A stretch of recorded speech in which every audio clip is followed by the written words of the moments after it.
The greatest question a leader can ask himself, you know, how am I going to lead? That's it might sound broad. What kind of leader am I? Right? What qualities do I have that will make this company a success? Well, that's really my title. I mean, the title is the brand. It's me. So it's Thurl Bailey. Regardless of what I do, I try to build everything off of what I believe my brand stands for. So, you know, I decided a long time ago, growing up in DC in a very, very difficult time in the 60s, in order for us to be successful and make it out of that and not be a victim of circumstances, is to get a great education. But my mom was a strong Southern black woman, and growing up in the civil rights era, we knew that our parents wanted our life to be better than theirs was.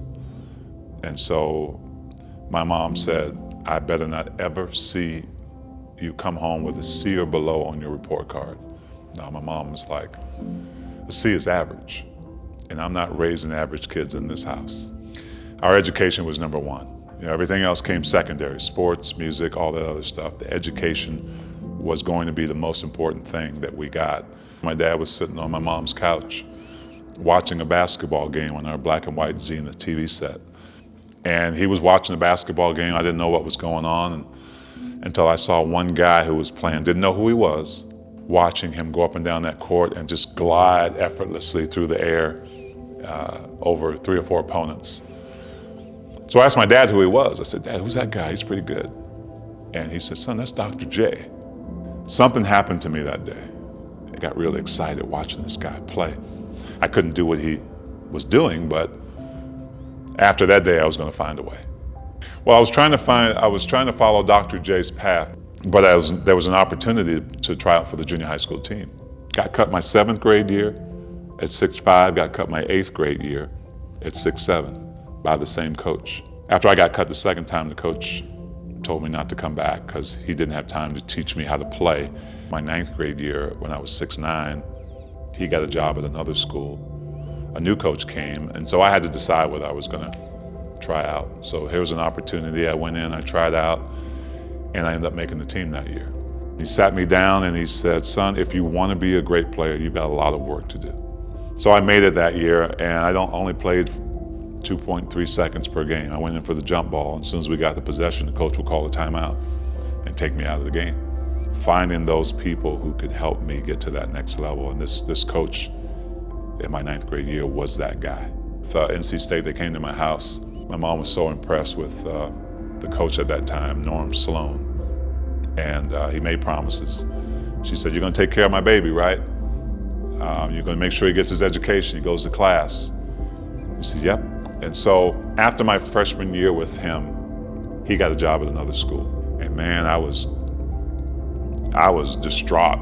Me and a bunch of other guys on the team, because you kind of put your trust in the coach. You don't know what to do now. You don't know whether to follow him.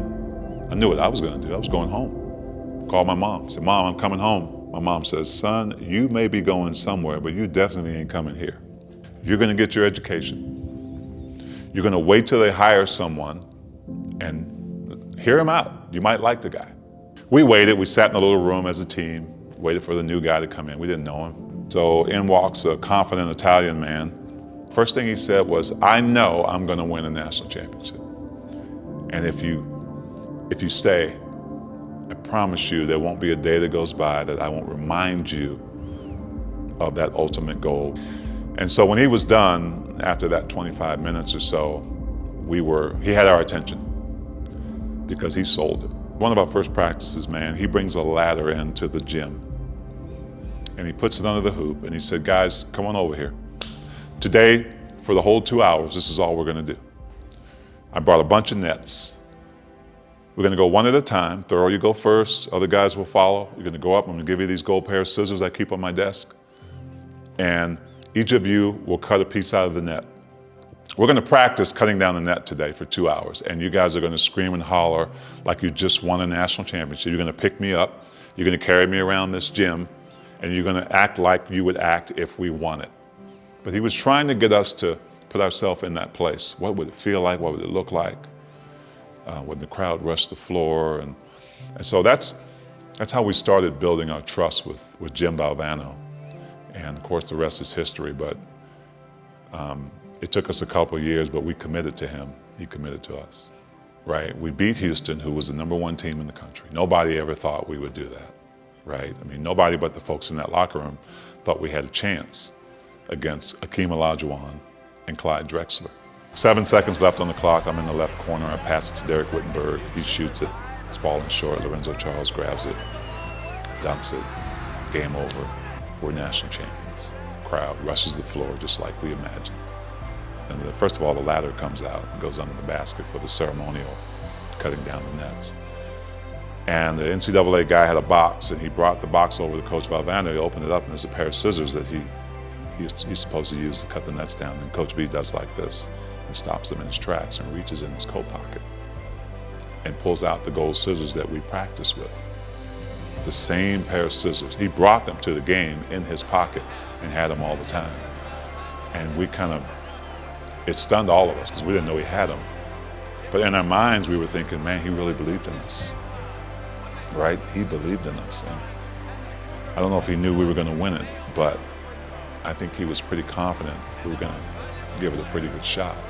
North Carolina State team is their brilliant guard, Derek Whittenburg. That journey right there, probably as a platform in itself, has helped me help others.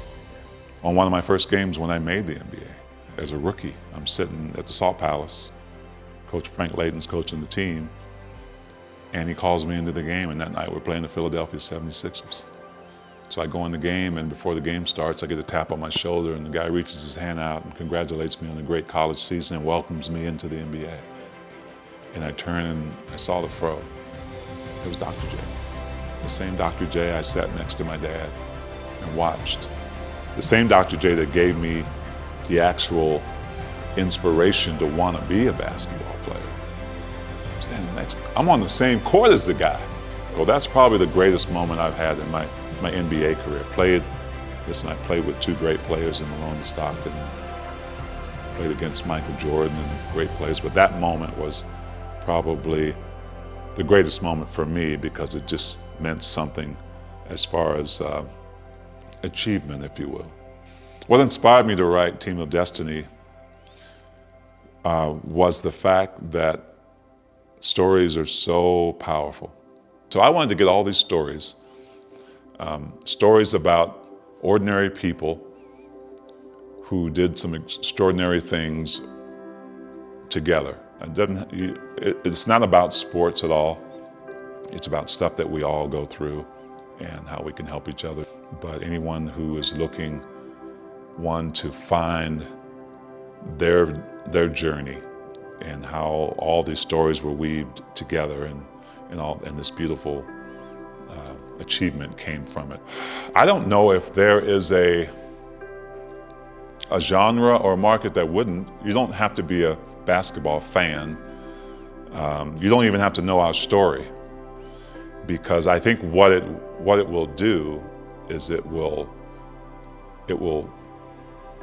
ignite something in you personally when you hear other people's stories about what they went through. And the book starts with the championship, right? It starts with what we did, what we created. And then it goes into, well, how do we do that? How did these ordinary folks come together and do this special thing that's relived every single year, right? What does Thurl Bailey mean?